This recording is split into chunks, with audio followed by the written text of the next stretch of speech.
Kalau kamu terlilit hutang dan tidak ada jalan keluar, apa yang akan kamu lakukan? Bayangkan, setiap malam kamu dihantui ketakutan, setiap siang kamu dikejar-kejar tagihan. Lalu, di saat putus asa, seseorang menawarkan solusi yang tidak masuk akal? Sebuah ritual pesugihan, tapi bukan yang biasa. Ini berbeda. Ini disebut pesugihan putih? Tapi benarkah ini aman? Atau justru lebih mengerikan dari yang kita bayangkan? Halo sahabat hororku, bagaimana kabarnya hari ini? Semoga kalian sehat selalu, dimudahkan segala urusannya, dan rezekinya dilancarkan. Amin. Jangan lupa selalu dukung channel ini dengan cara klik subscribe, dan komen agar saya rajin memberikan konten horor yang terbaik. Saya doakan yang klik subscribe rezekinya dilancarkan, bisnisnya laris, urusannya dimudahkan. Amin. Malam itu, hujan turun deras di desa tempat Rahmat tinggal. Pedagang kecil yang selama ini dikenal jujur itu kini duduk termenung di teras rumahnya yang sudah hampir roboh. Matanya kosong, memandangi kalender lusuh di dinding. Tanggal jatuh tempo hutang Bank BRI semakin dekat, dan Rahmat sama sekali tidak punya uang. Warung makannya yang dulu ramai kini sepi. Inflasi, pandemi, dan persaingan tidak sehat membuatnya semakin terpuruk. Istri dan anak-anaknya juga ikut merasakan dampaknya. Setiap malam, Rahmat hanya bisa berdoa, berharap ada mukjizat yang datang. Tapi malam ini berbeda. Malam ini, Rahmat sudah menyerah. Masih ada satu cara, suara lirih dari seorang lelaki tua tiba-tiba menyadarkan Rahmat dari lamunannya. Itu Pak Soleh, seorang pria yang dikenal sebagai Ustadz kampung. Namun, ada desas-desus aneh tentangnya. Konon, dia memiliki ilmu spiritual yang tidak biasa. Rahmat menelan ludah. Apa maksudnya, Pak? Tanyanya pelan. Pak Soleh mendekat. Aku tahu masalahmu, kau butuh uang, bukan? Dan kau ingin cara yang halal. Rahmat mengangguk lemah. Pak Soleh tersenyum samar. Ikut aku malam ini. Ada sesuatu yang ingin kutunjukkan. Hati Rahmat berdegup kencang. Ada ketakutan yang merayap dalam dirinya. Tapi entah mengapa, kakinya bergerak mengikuti lelaki tua itu ke dalam gelapnya malam. Rahmat mengikuti langkah Pak Soleh melewati jalan setapak yang jarang dilalui orang. Angin malam berhembus dingin, membawa aroma tanah basah dan dedaunan busuk. Di kejauhan, suara anjing melolong panjang, seolah memperingatkan sesuatu. Setelah berjalan sekitar 15 menit, mereka tiba di sebuah surau tua yang nyaris roboh. Cahaya lampu minyak berkelap-kelip dari dalam, menyoroti dinding yang penuh retakan. Masuk, ujar Pak Soleh singkat. Rahmat melangkah ragu. Begitu dia masuk, hawa ruangan itu terasa berbeda, lebih berat. Di sudut ruangan, ada sajadah lusuh terbentang, dengan Al-Quran terbuka di atasnya. Aroma kayu gaharu memenuhi udara, menciptakan suasana mistis yang sulit dijelaskan. Pak Soleh duduk bersila, lalu menepuk lantai di depannya. Duduklah, aku akan menjelaskan sesuatu padamu. Rahmat menurut, meski dadanya berdebar keras. Sebelum kita lanjut, kau harus tahu ini, Pak Soleh menatapnya tajam. Pesugihan yang akan kau jalani bukanlah seperti yang biasa kau dengar. Tidak ada tumbal manusia, tidak ada pengorbanan darah. Ini adalah pesugihan putih, ilmu spiritual yang menggunakan ayat suci dan bantuan jin muslim. Rahmat terdiam. Jin? Hatinya mulai goyah. Pak Soleh melanjutkan. Jin muslim berbeda dengan jin kafir. Mereka tidak meminta tumbal, mereka tidak merugikan manusia. Tapi ada satu syarat yang harus kau patuhi. Rahmat menelan ludah. Apa itu, Pak? Pak Soleh tersenyum tipis. Kau harus menjaga hati dan niatmu tetap bersih. Jika sedikit saja kau tergoda oleh keserakahan, mereka akan pergi, dan kau akan menghadapi konsekuensi yang lebih buruk dari sekadar kemiskinan. Udara di dalam surau semakin dingin. Rahmat menggigit bibirnya. Tawaran ini terdengar lebih aman dibanding pesugihan hitam yang selama ini ia dengar, tapi tetap saja, bersekutu dengan makhluk tak kasat mata bukanlah hal yang mudah diterima akal. Namun, ketika dia mengingat wajah anak-anaknya yang kelaparan, Rahmat mengangguk mantap. Aku siap. Pak Soleh tersenyum, lalu meraih Al-Quran di depannya. Baik, malam ini, kita akan memulai.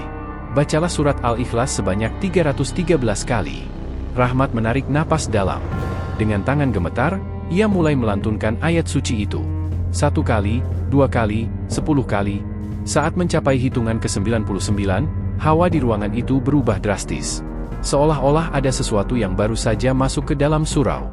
Rahmat merasakan bulu kuduknya meremang. Ada suara napas berat di belakangnya. Suasana di dalam surau semakin mencekam. Udara terasa lebih dingin, seolah ada sesuatu yang menyelimuti ruangan ini. Rahmat terus membaca surat Al-Ikhlas, tapi kini suaranya bergetar. Entah kenapa, ia merasa ada sosok yang berdiri di belakangnya, mengawasinya dalam diam. Pak Soleh tetap duduk bersila di depannya, wajahnya tenang, seakan tidak merasakan kehadiran makhluk lain. Tapi Rahmat tahu, mereka sudah datang. Hitungan ke 150. Nafas Rahmat semakin berat. Bayangan hitam mulai muncul di sudut matanya, samar-samar, bergerak perlahan seperti kabut yang bergulung. Suara gemuruh lirih terdengar di atas genting, lalu disusul dengan desir angin yang terasa berputar mengelilingi mereka. Teruskan, suara Pak Soleh terdengar lebih dalam dari sebelumnya. Rahmat memaksakan diri melanjutkan. Tapi saat mencapai hitungan ke-200, sesuatu terjadi. Plak! Lampu minyak tiba-tiba padam. Gelap total. Rahmat terdiam, jantungnya berdegup kencang.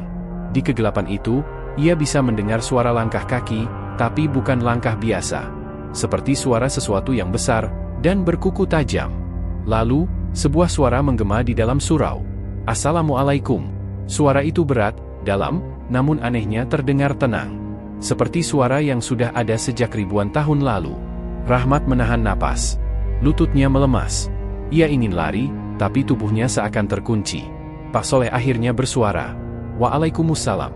Kami sudah menunggu." Hening. Lalu, dari kegelapan, Rahmat melihat sepasang mata bersinar kekuningan, menatapnya langsung. Jin itu telah datang. Rahmat tak bisa mengalihkan pandangannya dari sosok di hadapannya. Sepasang mata kekuningan itu bersinar di kegelapan, menusuk ke dalam jiwanya. Hawa di dalam surau semakin berat, seakan udara berubah menjadi sesuatu yang tak terlihat tapi bisa dirasakan. "Kau yang memanggil kami." Suara itu terdengar dalam dan menggema di dalam dada Rahmat. Tangannya gemetar. Keringat dingin mengalir di pelipisnya. Ingin rasanya ia mundur, tapi kaki dan tubuhnya seakan terkunci di tempat. Pak Soleh tetap duduk tenang, tak tergoyahkan sedikit pun. Dengan suara datar, ia menjawab, "Kami hanya meminta pertolongan yang diizinkan oleh Allah. Tidak lebih, tidak kurang." Hening. Tiba-tiba, dari kegelapan, muncul sesosok makhluk bertubuh tinggi, berjubah hitam dengan wajah samar. Cahaya matanya seperti bara api, tapi tak ada kesan jahat di dalamnya. Justru, ada ketenangan yang tak bisa dijelaskan. "Kami tidak memberi kekayaan seperti iblis atau jin kafir. Tapi kami bisa membimbing manusia yang mencari rezeki dengan jalan yang halal." Rahmat menelan ludah. Apa yang harus saya lakukan?"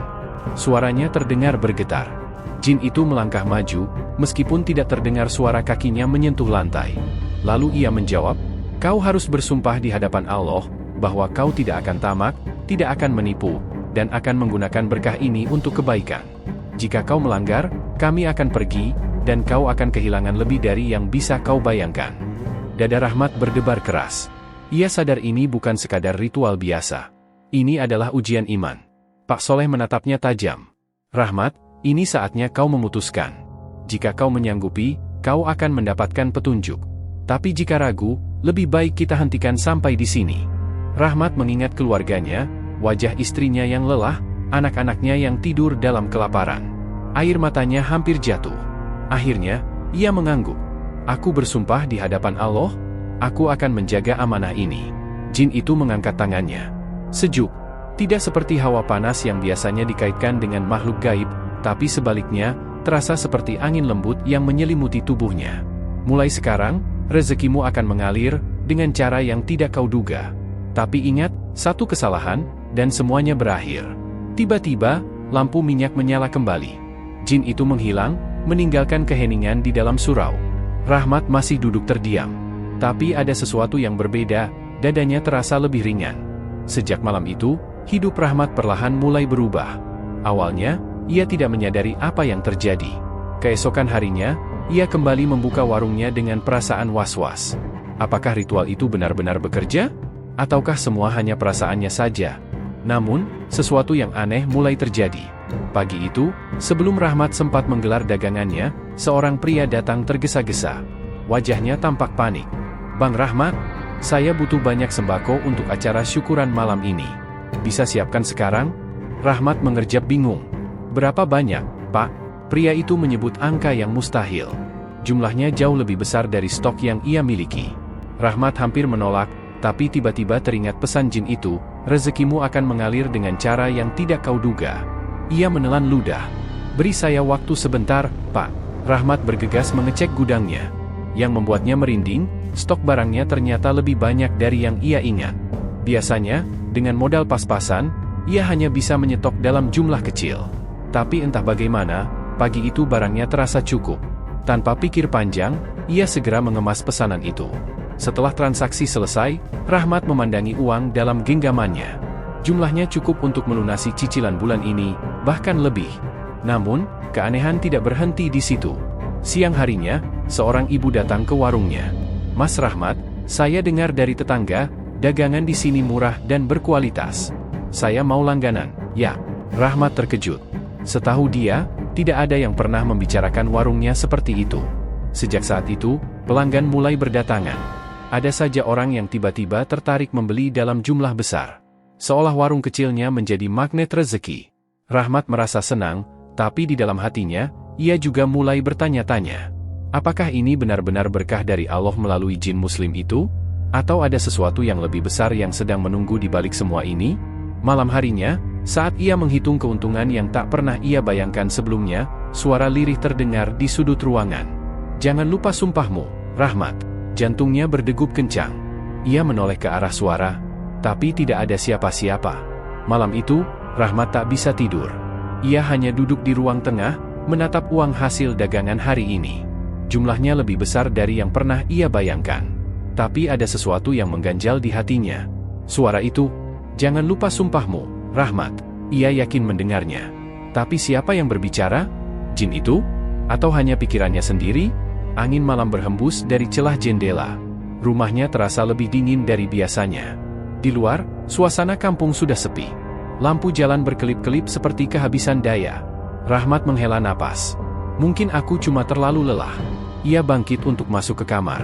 Tapi saat melangkah ke depan warung yang terhubung langsung dengan rumahnya, ia melihat sesuatu. Di sudut warung, tepat di antara tumpukan beras dan rak minyak goreng, ada bayangan berdiri. Rahmat menahan napas. Ia mengucek matanya, memastikan ia tidak salah lihat. Tapi bayangan itu tetap di sana, tinggi, diam, seolah mengawasi. Lalu, perlahan, bayangan itu bergerak. Rahmat merasakan jantungnya hampir berhenti. Ia ingin mundur, ingin berteriak, tapi tubuhnya terasa berat. Dari kegelapan, suara berat dan dalam terdengar. "Rahmat, sudahkah kau menepati sumpahmu?" Rahmat gemetar. Ia ingin menjawab, tapi lidahnya keluh. Bayangan itu melangkah lebih dekat. Wujudnya mulai terlihat, tinggi, berjubah hitam, dengan sorot mata tajam yang terasa menusuk langsung ke dalam jiwanya. "Jika kau mulai tamak, jika kau mulai menipu, jika kau lupa bersedekah," suara itu semakin berat, seakan mengguncang seluruh ruangan, "maka kami akan pergi, dan kau akan kehilangan lebih dari yang kau bayangkan." Tiba-tiba, lampu warung berkedip-kedip. Rahmat merasakan hawa dingin menyelimutinya. Ia menutup mata, membaca Al-Ikhlas dengan suara gemetar. Ketika ia membuka mata kembali, bayangan itu sudah hilang. Rahmat terduduk lemas. Keringat membasahi tubuhnya. Sejak malam itu, Rahmat semakin berhati-hati. Ia tak berani melupakan sumpahnya. Setiap hari, ia tetap berjualan dengan jujur, tak menaikkan harga seenaknya, dan selalu menyisihkan sebagian keuntungan untuk sedekah. Namun, godaan datang dari arah yang tak terduga. Suatu sore, seorang pria asing datang ke warungnya. Pakaiannya rapi, wajahnya ramah, dan ia membawa sebuah proposal bisnis. "Mas Rahmat, saya lihat warung ini berkembang pesat. Saya punya tawaran kerjasama. Jika Mas Rahmat mau, saya bisa bantu memasok barang lebih murah dari harga pasar," katanya dengan senyum meyakinkan. Rahmat menatap proposal itu. Tawaran ini memang menggiurkan. Jika ia mengambilnya, keuntungannya bisa berlipat ganda. Tapi ada satu hal yang membuatnya ragu. "Barangnya asli, kan?" tanya Rahmat hati-hati. Pria itu tersenyum tipis. "Asli atau tidak, yang penting laku, kan?" Rahmat terdiam. Jika ia menerima tawaran ini, ia bisa mendapatkan untung lebih besar tanpa harus kerja keras. Hutangnya bisa lunas lebih cepat. Tapi, sumpahnya, di dalam dadanya, ia merasakan sesuatu yang aneh. Hawa dingin merayap di tengkuknya. Lalu, suara lirih terdengar di telinganya. "Rahmat, jangan tergoda." Jantung Rahmat berdegup kencang.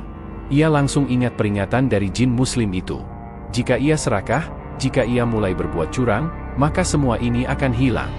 Rahmat menutup proposal itu perlahan. "Maaf, Pak.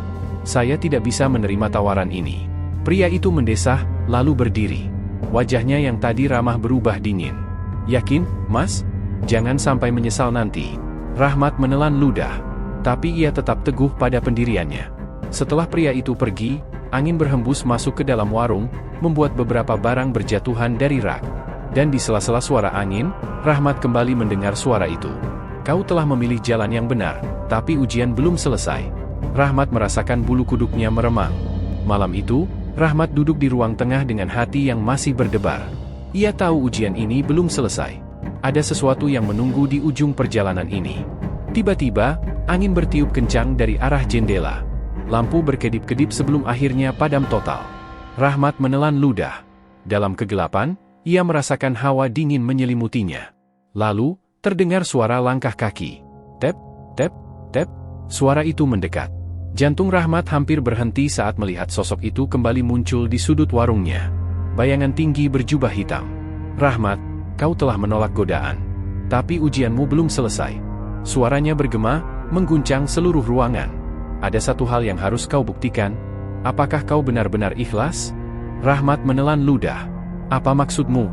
Tiba-tiba, uang hasil dagangannya yang tersusun rapi di atas meja terbakar sendiri. Api berkobar tanpa sumber, melahap lembaran demi lembaran. Rahmat ingin memadamkannya, tapi tubuhnya terasa kaku. Jika kau hanya berpegang pada harta, maka kau akan kehilangan segalanya. Tapi jika kau tetap berserah kepada Allah, maka rezekimu akan datang tanpa batas. Rahmat menutup matanya.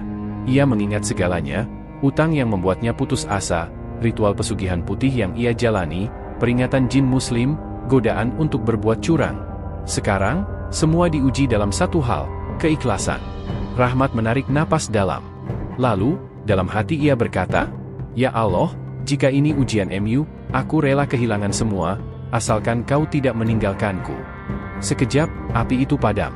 Ruangan menjadi hening. Sosok berjubah hitam itu memandangi Rahmat dalam diam, sebelum akhirnya berkata, "Kau telah lulus, Rahmat. Mulai sekarang, kau tidak butuh aku lagi. Sebab Allah telah mencukupkan rezekimu." Lalu, perlahan, sosok itu menghilang dalam kegelapan. Rahmat terduduk lemas. Lampu yang tadinya mati, kembali menyala. Seolah tak pernah terjadi apa-apa. Namun ada satu hal yang membuatnya meneteskan air mata. Di atas meja, di tempat uang yang tadi terbakar, kini ada selembar kertas putih dengan tulisan tangan yang tak ia kenali.